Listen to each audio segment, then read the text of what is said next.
everyone, I'm Transformers328 here, and, well, yeah, I still haven't moved house yet. Surprisingly taking a while, so I can still make some videos. Let's talk about my fuck-ups.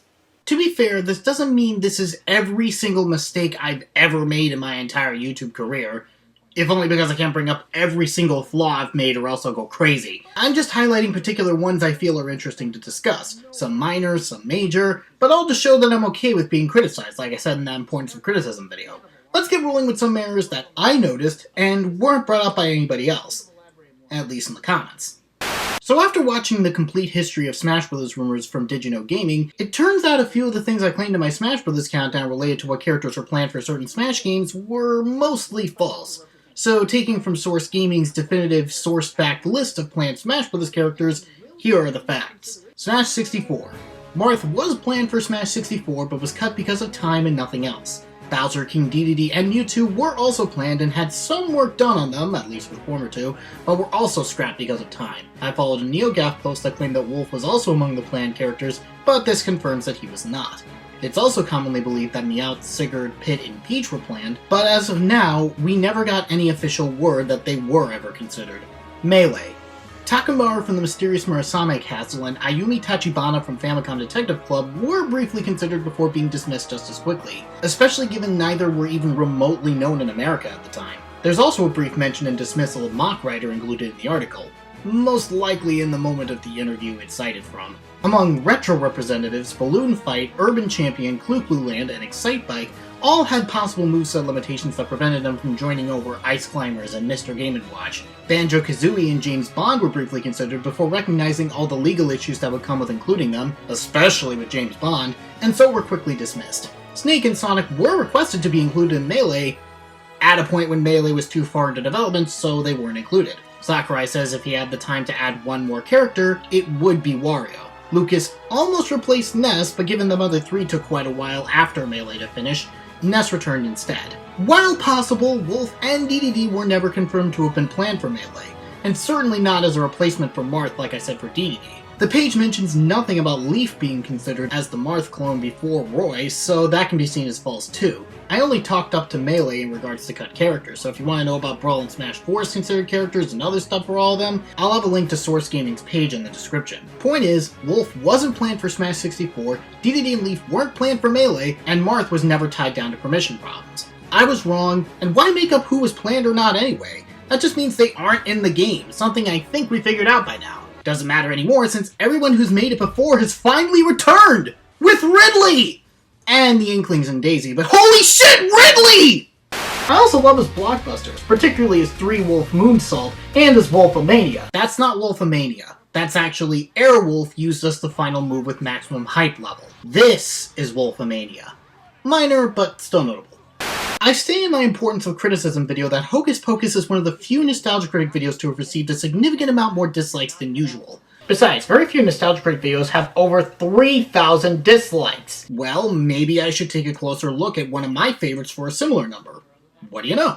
Doesn't completely disprove my argument that the Hocus Pocus video got a stronger backlash than usual at the time, but I'm still open to correcting minor nitpicks like this. Also, the controversy really should have affected them far more than it actually ended up doing. I'm not blind!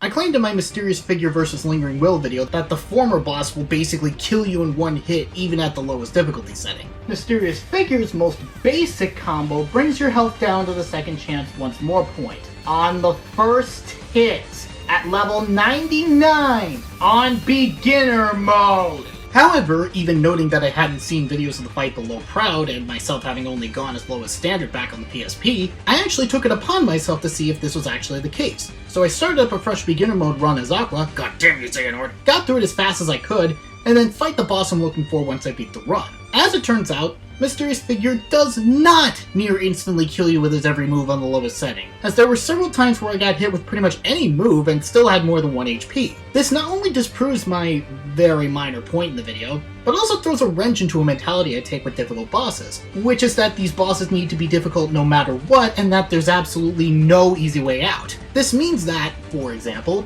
Azazel from Tekken 6 is technically harder than my personal hardest boss, because I could soften the blow as Mysterious Figure on beginner, whereas Azazel isn't any easier on Tekken 6's easiest settings. Besides, I have fought a boss harder than Mysterious Figure since then.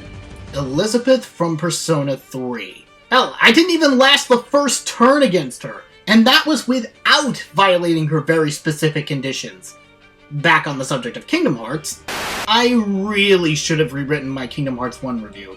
Not that I regret things I said, but because I regret how my talk of the game's combat was isolated as a post-credits bit in the review itself, when I should have done something to properly weave it into the actual video, and my lack of acknowledgement of the gummy ship. I never think much of them. Once I'm done going through the segments, I warp to every single world right away. But I will admit that once I got the hang of building the things, which was necessary to beat Proud Mode, I had fun unlocking the full potential of this feature. It's not at all what I play Kingdom Hearts for, but I can tolerate and even get some enjoyment out of it if I have to deal with it. And lastly, I'd like to rescind my favorite games video.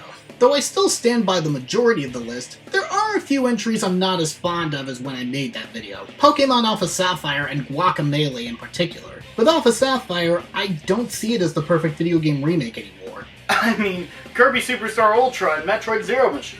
How do you top those? Actually, it's because I recognize that, while it was a faithful recreation of the original Ruby and Sapphire, it didn't take as many elements from their third version, Emerald, as they probably should have, especially in contrast to how they handled the Gen 2 remakes, taking the right aspects from Crystal in addition to what Gold and Silver offered, and even going beyond those. While I'd still hold Alpha Sapphire as among my favorite Pokemon games, it stopped being number 1 when I revisited Pokemon White again. I've replayed that version twice since my initial 2011 run, with each one being as fun and engaging as that initial playthrough. The gameplay was still very much traditional Pokemon, but the attempt to better flesh out the world and characters as well as being the only game in the series where the gym leader quest ties in with the villain team plot, even if slightly, was extraordinary, and it more than made up for the game's shortcomings such as a bluntly linear world design and a limited selection of Pokemon you can pull from. I also adore the soundtrack. On the topic of Guacamelee, I value the co-op experience more than I do the game itself, and while experiences are handy in determining what your favorite anything is, as the old video can attest to,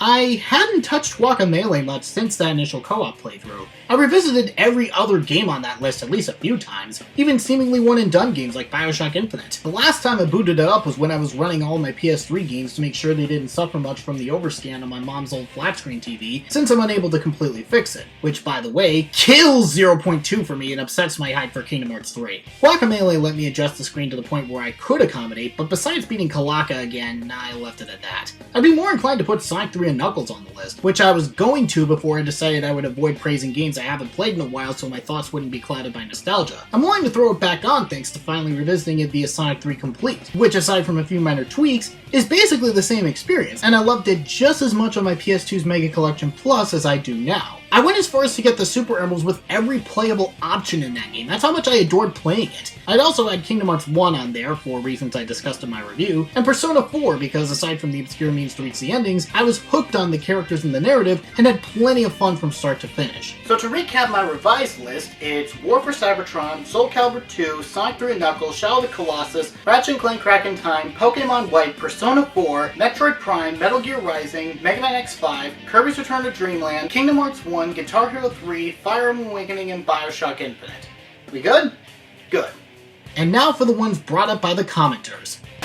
When I called out Hades' Izanami from Blaze Blue as my most hated video game character back in 2015, I cited a silly outfit. She looks like the gay love child of Seymour Grotto and the Mad King Gongrel. An overpowered existence, villain Sue much, poor foreshadowing, though there was build-up towards Saya and the Imperator before, the Izanami thing kind of pops out of a great mighty pooper, and a lack of personality and motivation despite being the new main villain of the storyline as my main reasons for putting her at number 1. While some of that is your mileage may vary, most of it does still apply. In Chrono Phantasma, Chris X made particular note that I was jumping the gun a bit since we still had another BlazBlue game on the horizon. Given how successful Chrono Phantasma was, I had little doubt that BlazBlue 4 would be made, even at the time of making that countdown, so I should have known better. It helped that she ended up as a playable character in Central Fiction, which gave her plenty of room for expanding on her characterization, something I noted in my Fates review. I still haven't given Central Fiction a shot. I'm still hoping for an English dub, but given how long I've been waiting, I'm most likely gonna have to tolerate the Japanese voice acting.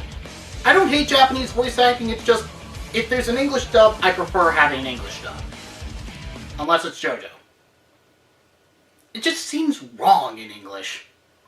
For a while I kept being notified of these issues, and that was in part the inspiration for this video. Given how many people bring these up, I won't cite one person for them, but I will still bring up the issues people have on the list. First, I say that there are 2 recruitable enemy units in the game, Gaius and Tharja. I've been reminded that there are actually 7. The others are Cynthia, Yarn if you don't ally with the mercenary group he joined up with in his paralogue, Gongrel, Wallart, and several by technicality since she'll turn on you if you go out of your way to kill Holland. This was particularly noticeable since I already had Gongrel and Wallart on the list anyway, something I noted in the aforementioned Black Knight review. In my defense, all of those were only available in the optional paralogue chapters, which some players may never obtain.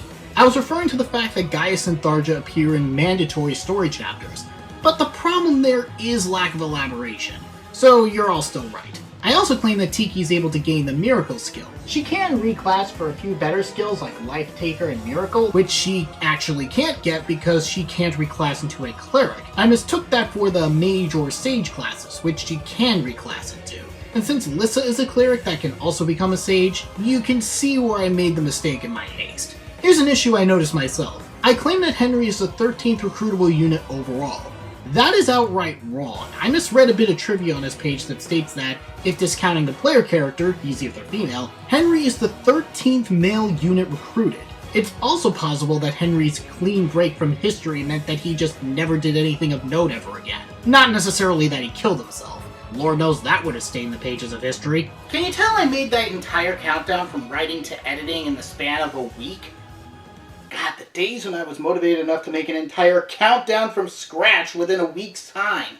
Can I have that motivation back, please?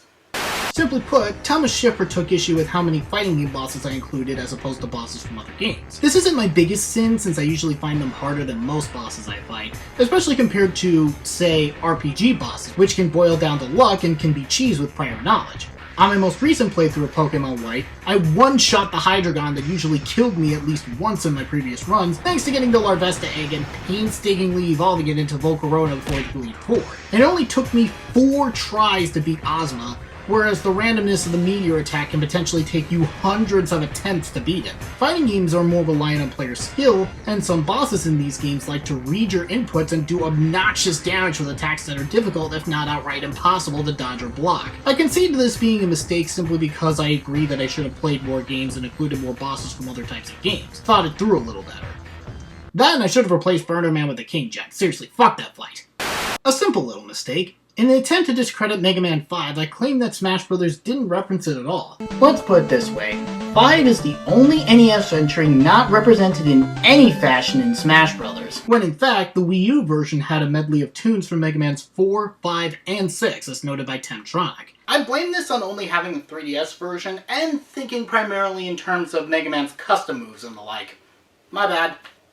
In my Mask of Light review, I make note that Takua's confusion over the language in the titular mask is strange since it looks to be the same as their natural language, which he reads off at a later point in the film with no trouble. Both J.J. Malik and, much later, River Greystrokes II correctly pointed out that just because it uses the same letters doesn't necessarily mean that it's the same language, as English, Spanish, and French, among others, share letters despite being significantly different languages. It's also entirely possible that the Technic Organic Apps One Destiny thing is actually just what we as the audience see for the sake of a cute little Easter egg, but what the characters see is something completely different, since Nokama somehow gleans the information about a 7th Toa from the mask's writing. It is, however, worth noting that at the time of the film's creation, the Matoran language was the only existing language of the Bionicle universe, as the rest of the noted languages in the Biosector 1 page were introduced in later years. I won't rule out possible languages developed off-screen that we never got to see, so it's not so implausible that Takua really didn't recognize the writing inside the Mask of Light.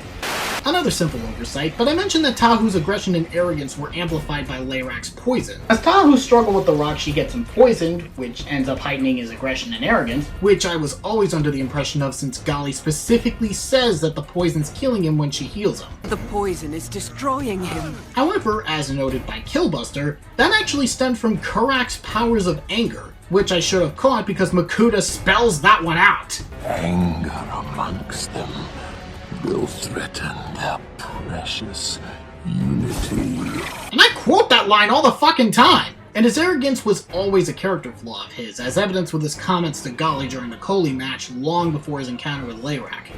Oops. In my X Armors countdown, I claimed during the 4th Armor segment that the reason X discards his armors is to prevent himself from being drunk with power. And before you mention it, yes, I'm aware that X intentionally scraps each armor set he gets to prevent getting drunk with power, and Ailey is the one who salvages it, hence the neutering. Tweakatus pointed out that tidbit was actually just a fan theory, and nothing in the games really support this directly. I included that bit because I felt that it made sense for X's character, and that I got it from TV tropes, which I take as more credible than some other sites due to viewing it as a more objective, factual site than an opinionated one. They were wrong, I was wrong, I apologize. Though this comment was posted in the Mask of Light review, perhaps in reference to my Cyborg Jungle comment, this applies more to my Legends of Metronura review since that's where I bring this topic up. To quote the review, it's been noted in the mythos that the characters of the Bionicle universe have a degree of biology to them, making them more cyborgs than robots, which the toys convey so rarely that I wouldn't blame anyone for thinking they were just another toy robot line, which I repeat in my Legend Reborn review. Tim Moraz made a valid counter to that by saying that the degree of biology the Matoran and such have was never clearly defined, so it could only go as far as a couple of internal organs in an otherwise mechanical body, something along the lines of General Grievous as opposed to, say, Cyborg. Another problem with my review was my questioning on why Makuta wanted the Mask of Time if all it seemed to do in the film was slow down time. It's just the red gem from Sonic 06! I still don't see how this fits into his plans. However, it can be inferred that the mask can control time altogether, and Vakama only used the slowing down effect, especially with the idea that Nick on Planet Ripple, yes that one, and Jim F proposed that Makuta's brainwashing took a bit too long for his liking, and needed the mask to speed up the process for his benefit, hence his Lifetime's Journey comment. I really should have thought of that, but I still stand by the Mask of Time's portrayal in the film to be lame. Most useless MacGuffin ever. In my recap of Bionicle 2 during my Bionicle 3 review, I took a brief jab at Ruby by comparing Volume 2's finale to the worthlessness of the Mask of Time in the aforementioned movie. Yes, I know the Mask of Time is a far bigger deal in the actual storylines, but the movie did not convey that very well, so that's what I'm referring to. I was under the impression that the breach that happened in the finale was supposed to be this big strike that was supposed to cause great damage to Vale, as well as to the trust of hunters in their society, since they'd have failed to save them. Which, now that I think about it, sounds an awful lot like Age of Extinction again. However, Soraya the Hobbit pointed out that the breach wasn't supposed to be that at all. Instead, it was little more than a scare tactic to force the people of Vale to accept putting Atlas and their forces in charge of the Vital Festival's security. Given the chest virus planted about half a season prior to the breach, it's clear in Volume 3 that this is the intention all along. Not to hurt Vale right away, but to contribute to the fall of Beacon proper. Give hope before you take it away. The breach just happened a little sooner than Cinder would have liked. That's still days away. But the intended effect was still achieved, so all's well that ends well. Oddly enough, I looked through the comments section on my Web of Shadows review and couldn't find the comment in question. I still included this because it was a genuine error on my end. Ryaso did manage to find my commentary on his collaborative Worst Bionicle sets and his TTV commentary, and felt that my coverage of the worst sets portion was fairly solid, even expressing interest in remaking the list at some point. He did point out how he felt that no below Titan grade set ever came across as feminine to him or the others, and that my argument with the masks didn't address the point that they were bringing up with Golly's mask design, which I said in my response was meant to be more for those who would bring the argument of feminine masks in the comments, rather than the video's argument itself, which is why I didn't show it. I also regret some of my more mean-spirited remarks, particularly the "you did that yourselves" remark in relation to their Comic calling us brain-dead retards? comment. That was entirely out of character for me, and I do want to be as respectful to others as I possibly can, regardless of their videos' quality. Having Terumi as my avatar for that portion is no excuse either. Even so, the main issue Ryaso took with the commentary was the TTV portion, where I constantly repeat the lack of creativity of the Avmatoran build, whereas he was arguing the complexity of them compared to all other Matoran builds, which, yeah, were never very complex, all things considered. He also countered my unable to use their pieces creatively argument by pointing to his Makuta mock. I've also seen enough mocks to show that I greatly underestimated the creativity of the Bionicle mock community, so I gladly retract my frankly repetitive Avmatoran comments. Lastly, he questioned why I never bothered to send the video to him, which I agreed with, as it seems really stupid to offer critique of someone without them seeing it. Once again, I have no excuse, and for all future commentaries, I will send the creator of the commentary subject a link to the commentary on them so they actually get the critique I'm providing them. This one is rather quick as well. It is difficult to find my problems with Fire Emblem Fates' Conquest Chapter 10 reasonable, when I not too long afterwards admit that my strategy is as basic and barbaric as they come. I just didn't have the patience to come up with proper strategies to overcome those circumstances beyond throwing my strongest units at the enemies and benching my weaker ones, as mentioned by the Death Beat 2, or the Death by 2, whatever. As I said, I'm not much of a strategy gamer. I don't mind needing to think about my approaches in more action-focused games and turn-based RPGs, but full-blown turn-based strategy, and for that matter real-time strategy games, aren't my thing. And if anything, Fate cemented that. I do have a few gameplay gripes that I noticed beyond that, but I'll save them for if I ever go back to Fates and make that follow-up I keep saying I'll make. Sometime after I made my review on Transformers Devastation, I had a Skype chat with Dredd, who keeps changing his username every now and then, so I can legitimately call him the artist formerly known as the Dread Dormammu 1.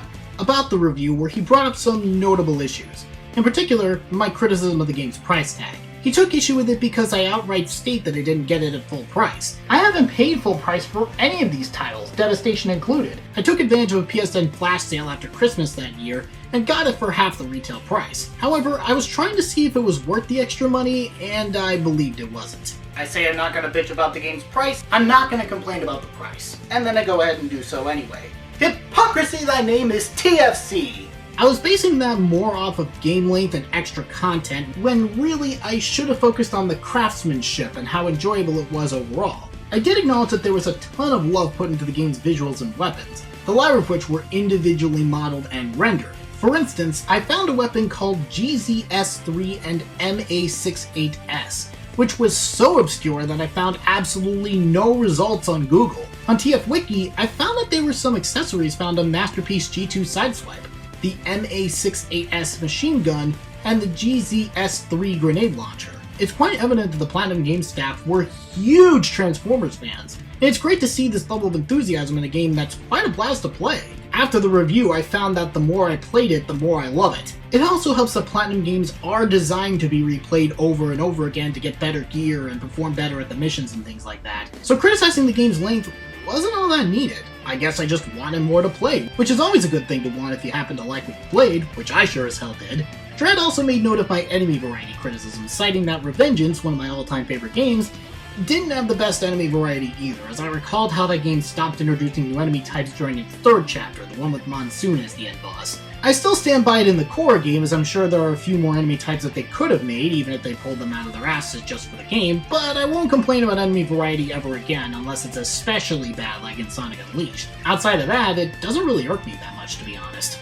Though meta does screw up often, he does have a valid point every now and then. Case in point from my Sculpture Toogle TCG commentary. The first Pokemon you encounter during your journey in Hoenn is always this sucker. Unless you play Emerald where it's a Zigzagoon. I have no clue how I missed this. Maybe it was because of the clip of the shiny Poochyena coming from Emerald thanks to the animation, but that could still be a random encounter, which would still be ball-busting due to not being able to have Pokeballs for several grass patches early into the Hoenn games. I even knew this thanks to having played Emerald as a kid, so that's just embarrassing. The other point he brought up was my rather uncalled for anger over putting Darkrai at number 1. While the list had an issue with determining whether Skull was going for an objective or subjective list, Darkrai being the top pick is not as contentious as I made it out to be, since Darkrai is a big fan favorite and statistically the best mono Dark type Pokemon. Hell, I might have put Darkrai at number 1 if it were my list anyway, so who am I to judge? In my commentary on Dobbs' list of 10 hilariously overpowered Pokemon, I made it clear that I thought that Pikachu's loss against Trip Snivy was nothing more than poor writing. However, this was just going off the common consensus as I hadn't watched the episode in question, or any episode of the anime following the early Diamond and Pearl era. I didn't even watch the show all the time back then either. So when Bunny Boy King and Viral for Victory made note of the real reasoning why Snivy beat Pikachu in that episode, titled In the Shadow of Zekrom, I decided to look at it myself. Those two made note that, in the episode, Pikachu gets zapped by the titular Zekrom and loses its electrical powers, and the tiredness that came from it is why it lost against Snivy. Even Tricky noted this in the segment of the original video. Granted, Pikachu was not able to use its electric attacks due to an encounter with Zekrom, and it was pretty tired, but it's still very frustrating. Use a potion or something. I don't know, though. The episode shows that Pikachu was just fine before it tried to call upon its electric moves in the battle, and even if it were using them, Snivy resists electric. Not that it would matter much, as Pikachu's quick attack should have OHKO'd the Snivy right away, especially if Trip is right about this being Snivy's first ever battle.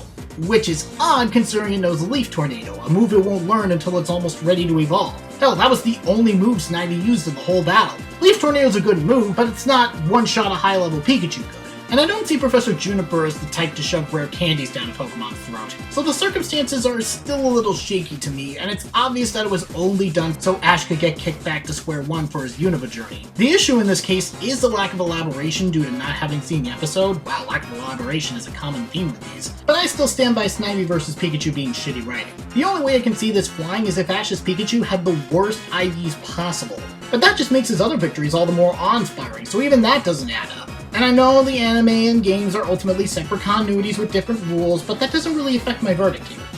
At the end of my Bionicle Journey to 1 review, I claim that Bionicle is actually a shorthand for Bionic Chronicle. Bionic Chronicle, in case you've been wondering.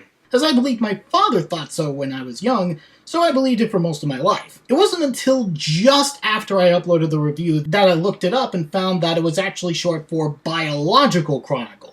This makes more sense, seeing as how it's essentially the story of Matanui's metaphorical organs and blood cells and stuff. This was also brought up by Jacob Handshoe in the comments, hence why I'm talking about it here instead of in the self-noted fuck-ups. A minor point, but worth noting. Even when I'm critiquing meta, I still screw up. As Manga Common points out, given he too covered Silacock's video, the real problem with the starter segment was that A, he looked at all stages so it is a 9-way tie like Meta said, and B, he ultimately concludes that, despite not disliking some as much as others, he really only disliked one of them, he included them all simply because he didn't see the Alola starters as someone's favorite starter group. As far as first impressions go, these guys aren't doing much for me. And despite if you absolutely love Popplio or absolutely love Rowlet or whatever, I still have yet to meet a single person that loves all 3 starters, including their evolutions. Not only does this make little sense, as why couldn't he have simply left it at the one he didn't like, but it also ruins the idea that it's all his opinion, as he is taking fan reaction into account. This also hurts the argument I brought up for the factoring into the votes bit. We've all used words before without realizing what they mean in the context we use them in.